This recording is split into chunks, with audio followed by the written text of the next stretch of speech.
नमस्कार, स्वागत है आपका आपके YouTube चैनल में जिसका नाम है माय एक्सपर्ट डॉक्टर। मैं आपके साथ हूँ डॉक्टर शालिनी सिंह सालुंके, आपकी कंसल्टेंट फिजिशियन। इस चैनल के माध्यम से हमारी कोशिश रहती है कि हम आप तक authentic science based health related information पहुंचा पाए मेडिकल एक्सपर्ट्स के थ्रू, ताकि आपका भविष्य सफल और स्वस्थ हो। आज हम जिस टॉपिक पर चर्चा करने वाले हैं, डिस्कशन करने वाले हैं, वो एक बहुत ही कॉमन टॉपिक है, कॉमन प्रॉब्लम है। हर दो में से एक आदमी को ये प्रॉब्लम जिंदगी में एक ना एक बार तो जरूर होती है। आमतौर पर ये अपने आप ही ठीक हो जाती है घर पे थोड़ा बहुत ट्रीटमेंट लेने से, लेकिन कुछ लोगों में ये बहुत गंभीर रूप ले लेती है और बहुत बड़ी प्रॉब्लम बन जाती है। हम बात कर रहे हैं यूरिनरी ट्रैक्ट इन्फेक्शन या पेशाब के रास्ते होने वाले संक्रमण के बारे में। आज के इस वीडियो में हम ये देखेंगे कि ये यूरिनरी ट्रैक्ट इन्फेक्शन आखिर होता क्या है, इसके लक्षण क्या क्या होते हैं, इसके रिस्क फैक्टर्स या कारण क्या हो सकते हैं, साथ ही साथ यदि हो गया है तो कौन कौन से लैब इन्वेस्टिगेशन से लैब टेस्ट करने चाहिए, इसका इलाज कैसे होता है, साथ ही साथ घर पे रहते रहते हम ऐसा क्या कर सकते हैं कि इसके लक्षण जल्द से जल्द ठीक हो जाएं। और इस वीडियो के अंत में हम ये देखेंगे कि यदि इससे बचना है तो हमें क्या करना चाहिए। तो आइए बिना देरी के आज का ये वीडियो हम शुरू करते हैं। सबसे पहले बीमारी क्या है उसको समझने के पहले हम ये समझते हैं कि यूरिनरी ट्रैक्ट क्या होता है। तो हमारे शरीर में किडनीज होती हैं। किडनीज हमारे बैक साइड पे, पीठ के पास नीचे की तरफ दो किडनीज पाई जाती हैं। इनका काम होता है यूरिन या पेशाब बनाना। ये हमारे शरीर का वेस्ट प्रोडक्ट होता है। ये पेशाब किडनी में बनता है, वहां से यूरेटर के थ्रू ट्रैवल होते हुए नीचे आता है, यूरिनरी ब्लैडर में स्टोर होता है, और जब यूरिनरी ब्लैडर भर जाता है तो हमें यूरिन पास करने का सेंसेशन आता है। तब यूरिन जिस रास्ते से बाहर आता है उसको बोलते हैं यूरेथ्रा। तो यदि यूरेथ्रा में प्रॉब्लम है, इन्फेक्शन है, तो यूरेथ्राइटिस कहलाएगा। उसके ऊपर चढ़ के गया, यूरिनरी ब्लैडर में इन्फेक्शन हो गया तो वो कहलाएगा सिस्टाइटिस। वो और ऊपर चढ़ गया और किडनी में हो गया तो वो कहलाएगा अक्यूट पाइलोनेफ्राइटिस, और ये एक गंभीर प्रॉब्लम होती है।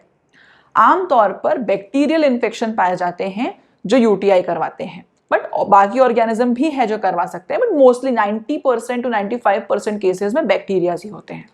आइए अब ये समझते हैं कि इसके रिस्क फैक्टर्स या कारण क्या क्या हो सकते हैं। तो सबसे पहले फीमेल्स में मेल के कंपैरिजन में ये 4 गुना ज्यादा कॉमन पाया जाता है या ज्यादा होता है। क्या कारण है? क्योंकि फीमेल्स का यूरेथ्रा छोटा होता है, वो एनस के पास होता है।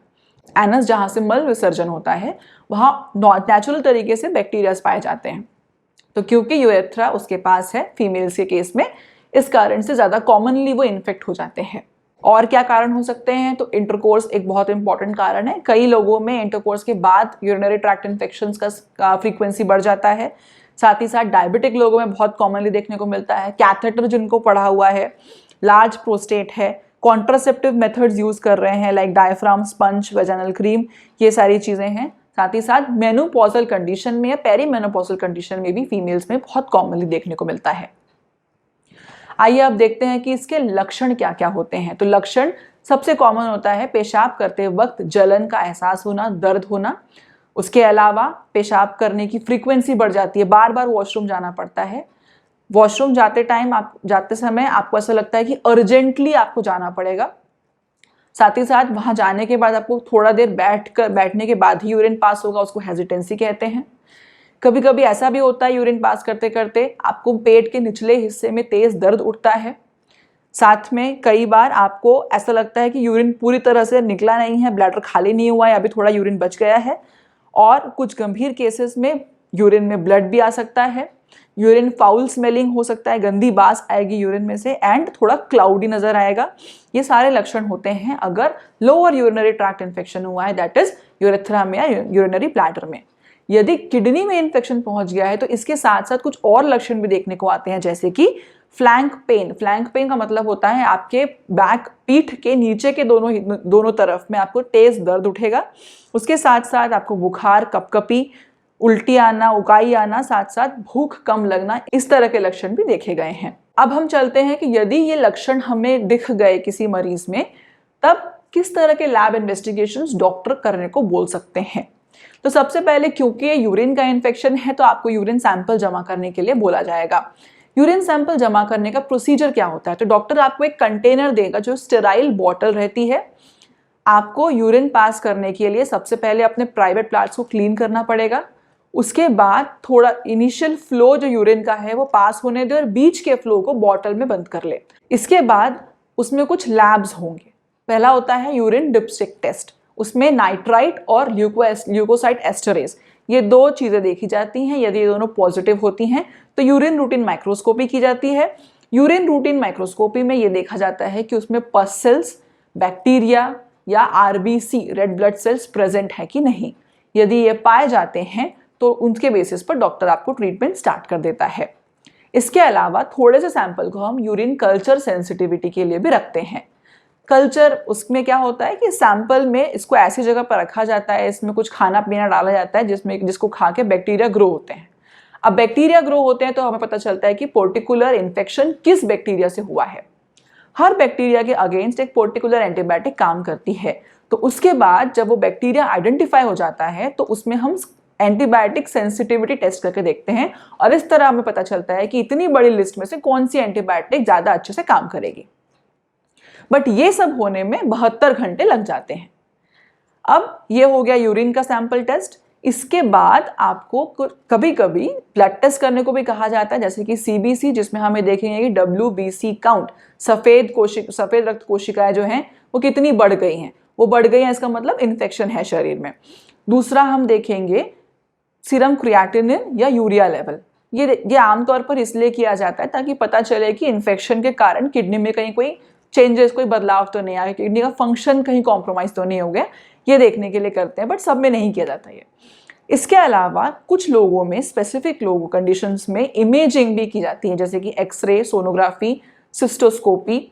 इसके साथ साथ कई केसेस में CT स्कैन, MRI स्कैन भी कराया जा सकता है, इंट्रावेनस यूरोग्राफी भी कराई जा सकती है। बट ये सिर्फ चुनिंदा लोगों में कराया जाता है। तो किन लोगों में कराया जाता है?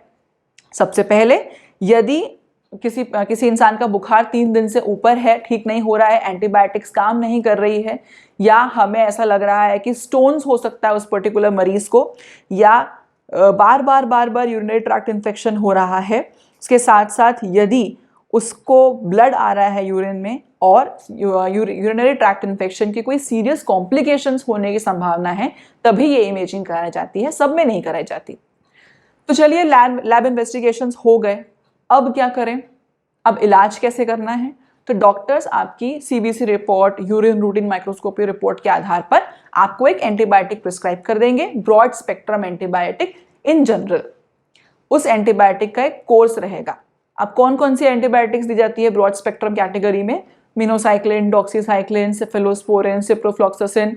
आप इसके साथ साथ कई लोग एमोक्सिसिलिन के कॉम्बिनेशंस भी देते हैं, नाइट्रोफ्यूरेंटाइन है। बट प्लीज़ ये सब एंटीबायोटिक्स बिना डॉक्टर के प्रिस्क्रिप्शन के ना लें। सबके अलग अलग साइड इफेक्ट्स होते हैं। अलग पेशेंट प्रोफाइल को ध्यान में रखते हुए ये एंटीबायोटिक्स दी जाती है। अब स्पेसिफिक एंटीबायोटिक्स को आने में तो 72 घंटे लगने वाले हैं। तो ब्रॉड स्पेक्ट्रम का काम ये रहता है कि शुरुआती दौर में आपको एक कवरेज दे दे एंटीबायोटिक का। इसके साथ साथ आपको सपोर्टिव ट्रीटमेंट भी दिए जाते हैं। सपोर्टिव ट्रीटमेंट में क्या क्या आता है? आपको पानी अच्छे से पीना है, कम से कम 8 से 12 ग्लास पानी पीना है। आप जितना ज़्यादा पानी पिएंगे उतना यूरिन बनेगा तो यूरिन फ्लश आउट होगा और बैक्टीरिया को भी साथ में ले जाएगा, तो इन्फेक्शन कम हो जाएगा। उसके साथ साथ क्रैनबेरी जूस भी पीने को बोल सकते हैं। साइंटिफिक रिसर्चेस में सामने आया है कि 250 ml क्रैनबेरी जूस पीने से यूरिन इन्फेक्शन से प्रिवेंशन मिल सकता है या फिर ट्रीटमेंट भी हो सकता है सपोर्टिव।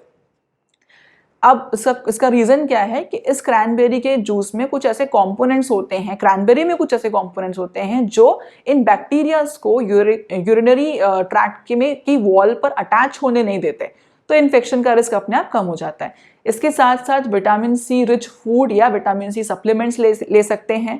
डी मैनोज पाउडर पानी में घोल के आप ले सकते हैं।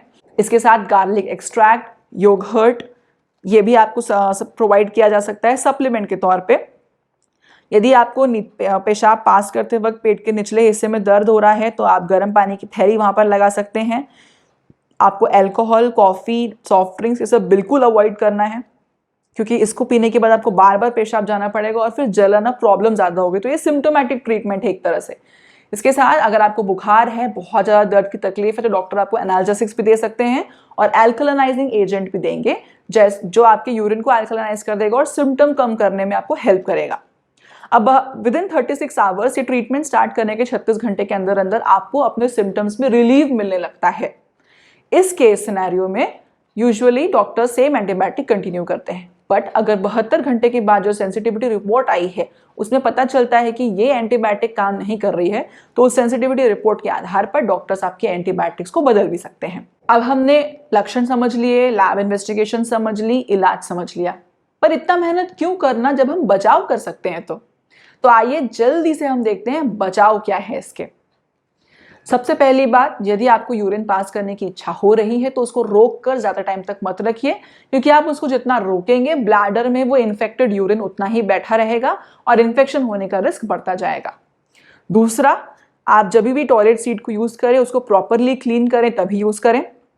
जब टॉयलेट करने के बाद आप सामने से पीछे की तरफ साफ करें, पीछे से सामने की तरफ साफ ना करें, क्योंकि पीछे मल द्वार की तरफ बैक्टीरियाज ऑलरेडी प्रेजेंट होते हैं। तो यदि आप पीछे से आगे की तरफ साफ कर रहे हो तो वहां से आप इन ऑर्गेनिजम्स को आगे के रास्ते ढकेल दोगे, तो यूरिनरी इन्फेक्शन होने के चांसेस बढ़ जाएंगे। इसीलिए जब भी टॉयलेट यूज करो वॉशरूम के बाद हमेशा सामने से पीछे की तरफ क्लीन करें।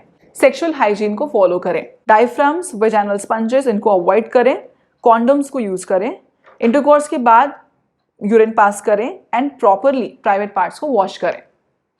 यदि आप ये सारी चीज़ें करते हैं और इनके साथ साथ अच्छे से पानी पीते हैं, क्रैनबेरी जूस लेते हैं, विटामिन सी सप्लीमेंट्स लेते हैं, तो बहुत ज़्यादा चांसेस हैं आपके यूरिन इन्फेक्शन होने का जो चांस है वो कम हो जाएगा। मैं आशा करती हूँ कि आज के वीडियो में आपको वो सब मिल गया होगा जो आप यूरिनरी ट्रैक्ट इन्फेक्शंस के बारे में जानना चाहते होंगे। आज के वीडियो में बस इतना ही। इसी तरह के कुछ और वीडियोस लेके हम जल्द ही आपके सामने आएंगे। तब तक के लिए अपने अपने घरों में स्वस्थ रहिए, मस्त रहिए।